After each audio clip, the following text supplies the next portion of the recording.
Hello, this is Read Through the Bible in a Year with Ruth Long. Grab your coffee and let's enjoy some scripture together. John chapter 2. On the third day, a wedding took place in Cana in Galilee. Jesus' mother was there, and Jesus and his disciples had also been invited to the wedding. When the wine was gone, Jesus' mother said to him, "They have no more wine." "Dear woman, why do you involve me?" Jesus replied. "My time has not yet come." His mother said to the servants, "Do whatever he tells you." Nearby stood 6 stone water jars, the kind used by the Jews for ceremonial washing, each holding from 20 to 30 gallons. Jesus said to the servants, "Fill the jars with water." So they filled them to the brim. Then he told them, "Now draw some out and take it to the master of the banquet." They did so, and the master of the banquet tasted the water that had been turned into wine. He did not realize where it had come from, though the servant who had drawn the water knew. Then he called the bridegroom aside and said, "Everyone brings out the choice wine first and then the cheaper wine after the guests have had too much to drink. But you have saved the best till now." This, the first of his miraculous signs Jesus performed at Cana in Galilee. He thus revealed his glory, and his disciples put their faith in him. After this, he went down to Capernaum with his mother and brothers and his disciples. There they stayed for a few days. When it was almost time for the Jewish Passover, Jesus went up to Jerusalem. In the temple courts, he found men selling cattle, sheep, and doves, and others sitting at tables exchanging money. So he made a whip out of cords and drove all from the temple area, both sheep and cattle. He scattered the coins of the money changers and overturned their tables. To those who sold doves, he said, "Get these out of here! How dare you turn my Father's house into a market?" His disciples remembered that it was written, "Zeal for your house will consume me."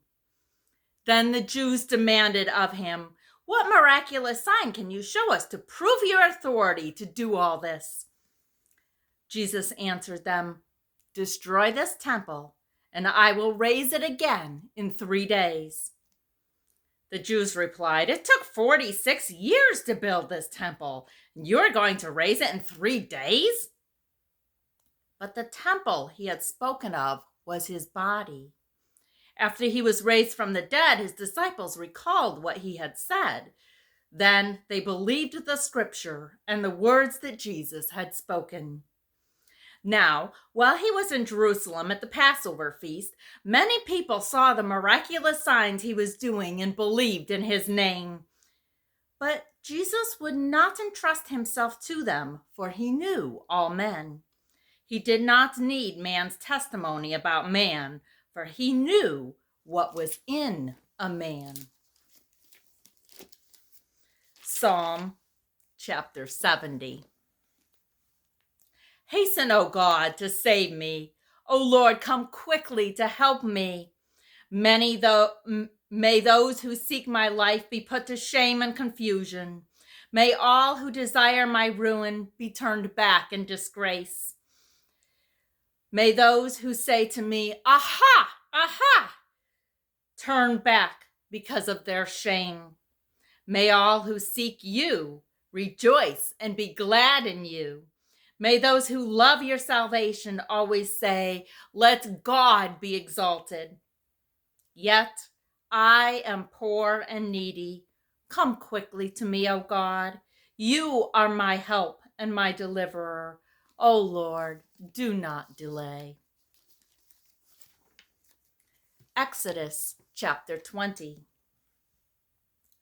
And God spoke all these words: "I am the Lord your God, who brought you out of Egypt, out of the land of slavery. You shall have no other gods before me. You shall not make yourself an idol in the form of anything in heaven above, or on the earth beneath, or in the water below.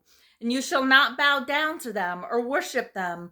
For I, the Lord your God, am a jealous God, punishing the children for the sins of the fathers to the third and fourth generation of those who hate me, but showing love to 1,000 generations for those who love me and keep my commandments.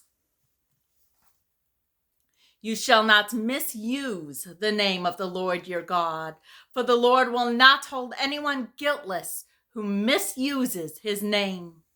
Remember the Sabbath day by keeping it holy. 6 days you shall labor and do all your work, but the seventh day is a Sabbath to the Lord your God. On it you shall not do any work, neither you nor your sons or daughters, nor your manservants or maidservants, nor your animals, nor the alien within your gates. For in 6 days the Lord made the heavens and the earth, the sea, and all that is in them. But he rested on the seventh day. Therefore the Lord blessed the Sabbath day and made it holy. Honor your father and your mother, so that you may live long in the land the Lord your God is giving you. You shall not murder. You shall not commit adultery. You shall not steal. You shall not give false witness against your neighbor. You shall not covet your neighbor's house. You shall not covet your neighbor's wife, or his manservant or maidservant, his ox or donkey, or anything that belongs to your neighbor. When the people saw the thunder and lightning and heard the trumpets and saw the mountain in smoke, they trembled with fear. They stayed at a distance and said to Moses, "Speak to us yourself and we will listen, but do not have God speak to us or we will die."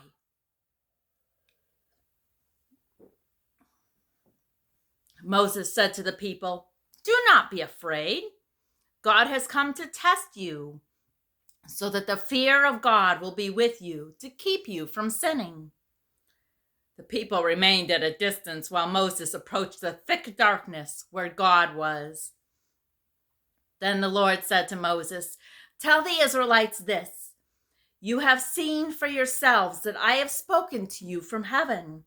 Do not make any gods to be alongside me. Do not make yourself gods of silver or gods of gold. Make an altar of earth for me and sacrifice on it your burnt offerings and fellowship offerings, your sheep and goats and your cattle. Wherever I cause my name to be honored, I will come to you and will bless you. If you make an altar of stone for me, do not build it with dressed stone, for you will defile it if you use a tool on it. And do not go up to my altar on steps, lest your nakedness be exposed on it." Thank you for listening. Have a blessed day.